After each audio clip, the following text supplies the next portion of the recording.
Good afternoon, ladies and gentlemen, and welcome to another episode of the Daily Friend Wrap. I'm your host, Nicholas Lorimer, today joined by Chris Hattingh. Let's get into the first news story of today, and that is that President Ramaphosa has been traveling the world attempting to woo many foreign investors to invest in South Africa. He's been on visits to China recently, where he talked up the Chinese-South African trade relationship, although he said that it needed to be more balanced. He's also been to the US. And while there, he met with South African-born entrepreneur Elon Musk, and apparently him and Parks Tau were very likely attempting to negotiate with Musk to open one of his Tesla manufacturing plants in South Africa. South Africa does in fact have a bit of a car manufacturing sector here, which has struggled in recent years. There's also rumors that Ramaphosa may have perhaps been talking to Musk behind the scenes about possibly getting Starlink, the satellite internet service in South Africa. Now, there are a few countries in Africa, quite a few that already have Starlink. Some of them are very underdeveloped, like South Sudan, where I presume it's being used mostly by aid workers. But then you also have countries like Botswana, Zambia, Zimbabwe, Mozambique, Nigeria, who also have Starlink active in those countries, which begs the question, or suggests, or asks the question rather, why South Africa doesn't have it yet. And it seems as though one of the reasons seems to be that South Africa's BEE laws have been a problem. Last year in July, there was some talk that if Starlink wanted to operate in the country with a license, it would require a 30% BEE ownership. Now, it's unclear whether that's anything Musk would accept. It's not clear whether that's actually going to be going ahead. But I think, Chris, this is a pretty good example of how things like BEE tend to hurt foreign investment in South Africa, and what opportunities the new Government of National Unity, because of course the communications ministry is in fact controlled by the DA, not by the ANC. This is, I think, an opportunity for the government to go in a different direction. What do you make of all this, Chris? It absolutely is. In the current global context, where you've got capital that's a bit more risk averse, that could be shifting now that interest rates are coming down. Of course, the Fed cut interest rates last week by 50 basis points. So that does hopefully encourage more capital flows. But those countries that have more, especially more policy and legislative barriers to investment and to growth, they simply won't attract capital. It's like capital, like water flows along the path of least resistance. So if you add these barriers, not least of which we've got infrastructure challenges and crime issues in South Africa, but along with the policy and legislative requirements and the ideological requirements that, for example, very arbitrarily, have it that you need to give away 30% of your business, as it were, effectively, quote unquote, for transformation. But in so many of these cases, it hasn't actually helped in any substantive way new emerging players establish new competition, new businesses in various sectors.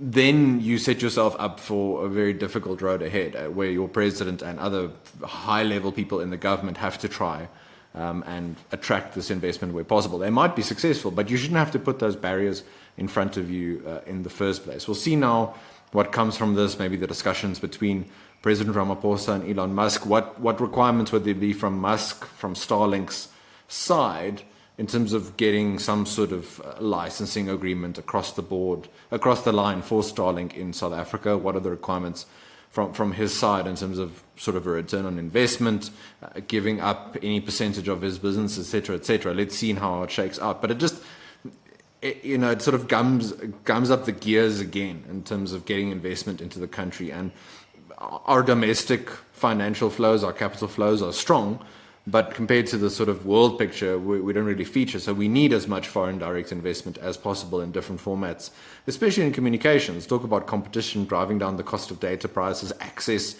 to the internet, to quality sources for millions of young South Africans in forms of education, upskilling, knowledge, etc. It would be such a big win. But we'll need to see now what actually comes from this. It's one thing to always have these high-level visits, and it's very sugary, a bit of a sugar high, but we need to see if there's substance now after that.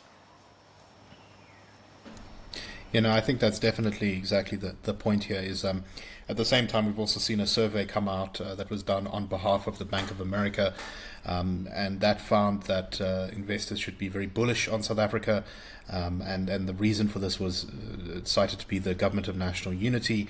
Ramaphosa has been selling South Africa as sort of almost reborn in a sense with a government of national unity overseas, I think particularly to the Americans, because of course the ANC has not had a particularly good relationship with the Americans for some time now.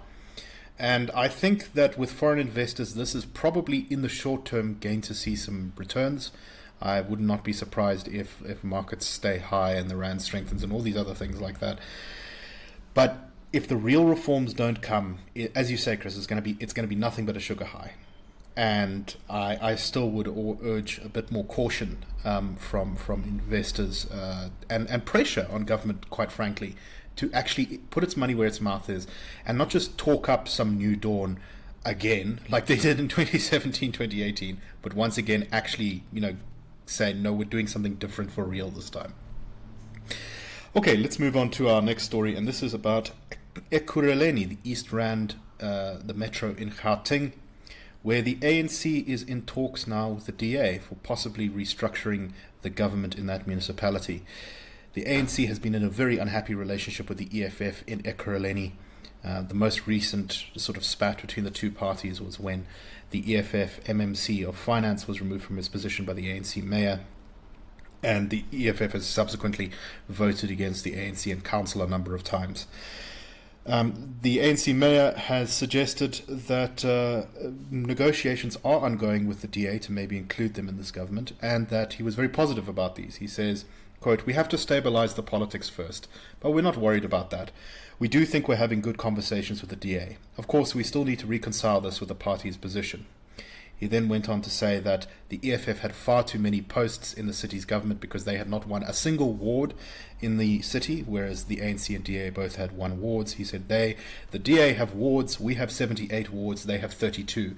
Now they have similar interests that we have. If there is no stability, they feel it. However, in what is a trend of the ANC refusing to make any difficult decisions, the ANC mayor of Ekurhuleni did not want to exclude the EFF from the government. He just wanted to reduce their influence within it in Ekurhuleni. Now, at the same time, there are negotiations ongoing between various different parties, including the DA and ANC in the city of Tshwane, to see whether Mayor Cilliers Brink will retain his mayoral position in Tshwane, which the DA is very keen on doing. So, Chris, what do you make of this?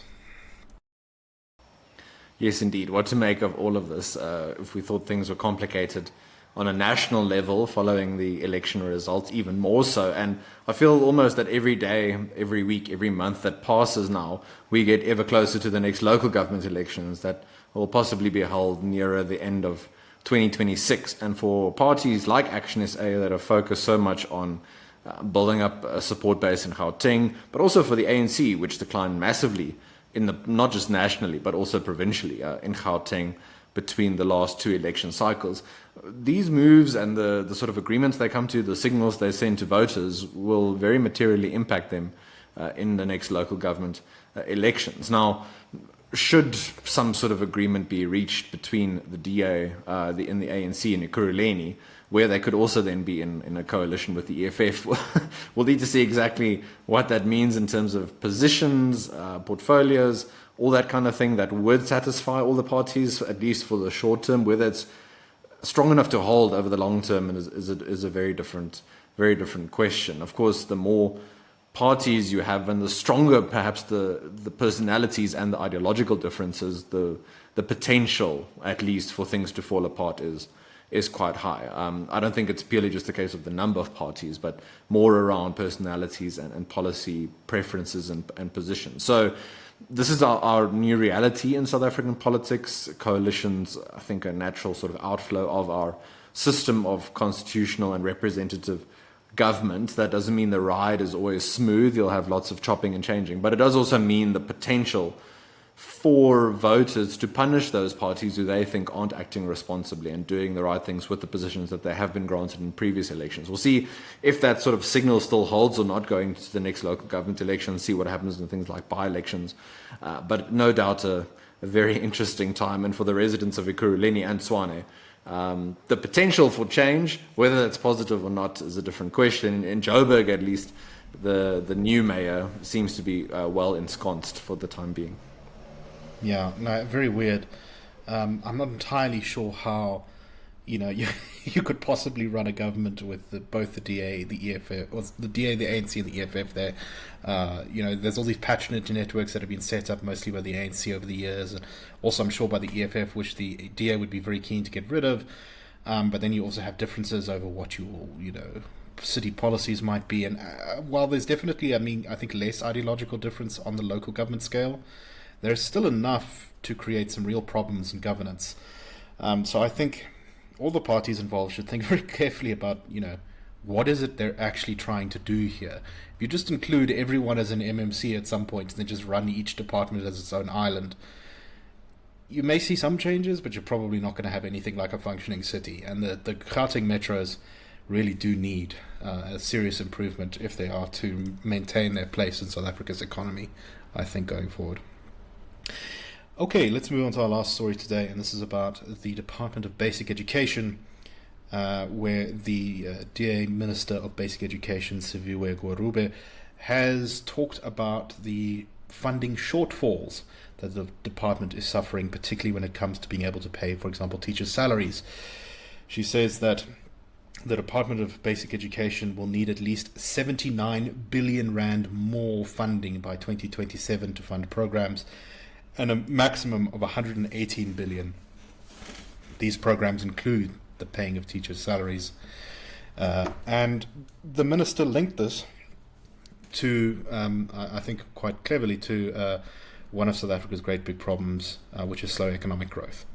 When you have slow economic growth, you're not able to collect the same kind of tax revenue, and as a result, government is finding itself short of money. Now, one of the big problems, I think, in South African education is there is a little bit too much of a focus on just paying the bills, on money, and on just spending more money, but the real problem is management.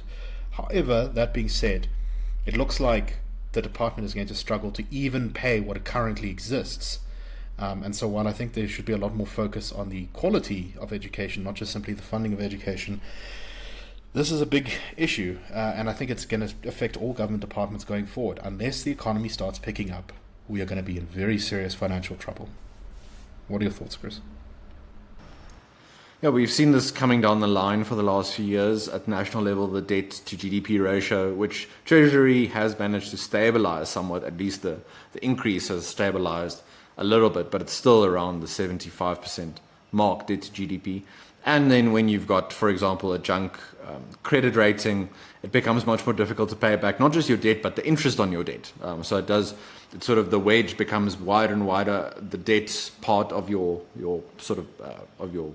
categories in terms of what you need to pay for, and that then presses down on things like service delivery in the form of education, healthcare, other forms of social spending, just basic government functions as well, salaries that need to be paid.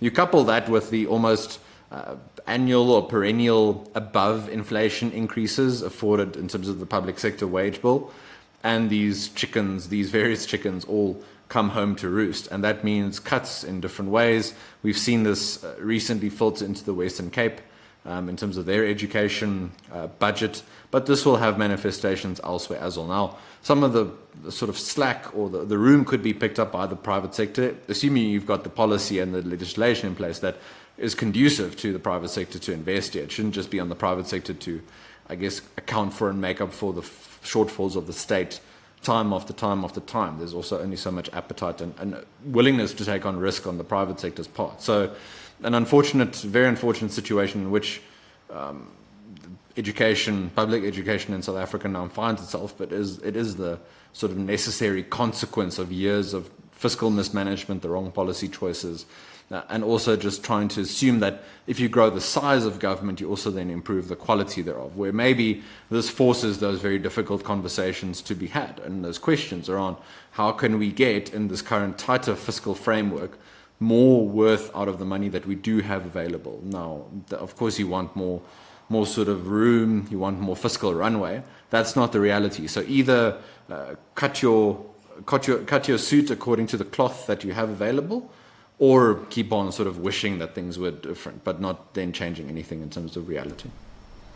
Yeah, one of the suggestions we've made over the years is about school vouchers. This is the idea that you take the money the state would have spent on a child's education and you give it to the parent in the form of a voucher, and you say, you take this to the school you want, and whether it's a private or public school, whatever, in order to get the education you want for your child, that school will then get reimbursed for the money that they, for the voucher, and that will allow schools to compete properly and for parents to have much more control over where their kids go to school and what they focus on. It will also open up more scope for private schooling in the country, and that, I think, would definitely go a long way towards cutting out some of the inefficiency and rot, and also forcing schools to shape up. Unfortunately, that dream seems a little bit far away at the moment, but we are in an interesting political era in South Africa, so perhaps we shall see innovative reforms like that coming down the line. Anyway, that's all the time we have for today. We hope you found the show interesting. We will see you tomorrow. That's a wrap.